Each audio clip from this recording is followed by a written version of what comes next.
నమస్తే నమస్తే, నేనేనండి మీకు ఫోన్ చేసింది. మా అమ్మాయికి ఒక మంచి సంబంధం చూసి పెట్టండి. అయ్యయ్యో, నేనున్నదే అందుకు కదమ్మా, సంబంధాలు చూడడానికే. ఇంతకీ ఎన్నో సంబంధం వాడు కావాలి?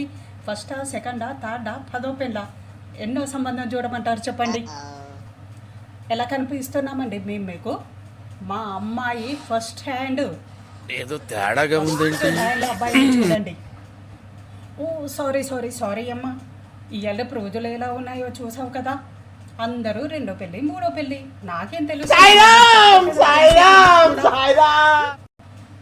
ఓకే, ఈ అబ్బాయి చూడండి, 6 అడుగుల హైటు, ఆస్తిపాస్తులు బాగా దండిగా ఉన్నాయి.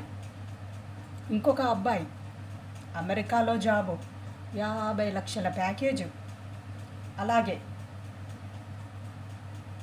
మీకు కావలసిన సంబంధం ఇది బాగా నచ్చుతుందండి. చూడండి మీరే అబ్బాయి ఫోటో.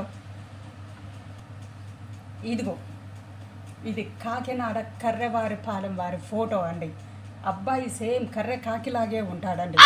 మీకు బాగా నచ్చుతా. అబ్బాయి నడిపైన ఆస్తిపాస్తులు బాగా దండిగా ఉన్నాయి.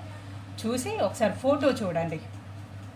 ఇదిగో, ఇది వెర్రిపాలెం వారి వెలుగువారి ఇంటి పేరండి. ఈ అబ్బాయి ఫోటో కూడా మీకు బాగా నచ్చుతుంది. ఆస్తిపాస్తులు లేకపోయినా మంచి మనసు ఉన్నవాడు. చూడండి ఒకసారి.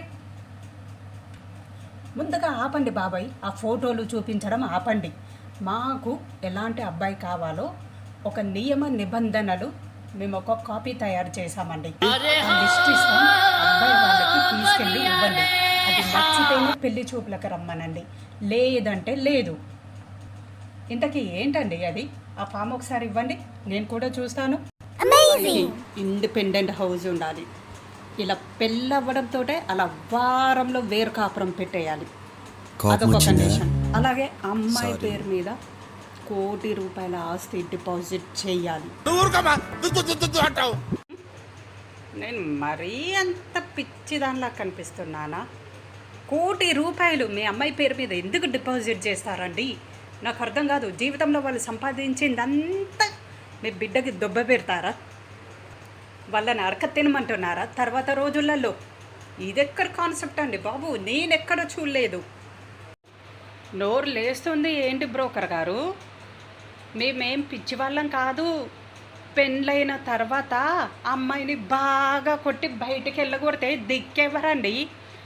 అలాగే నడి మంత్రాన చచ్చాడు అనుకోండి, అమ్మాయి రోడ్డు పాలవుతుంది. ఆ తర్వాత దిక్కెవరండి? అందుకే ₹1,00,00,000 ముందుగా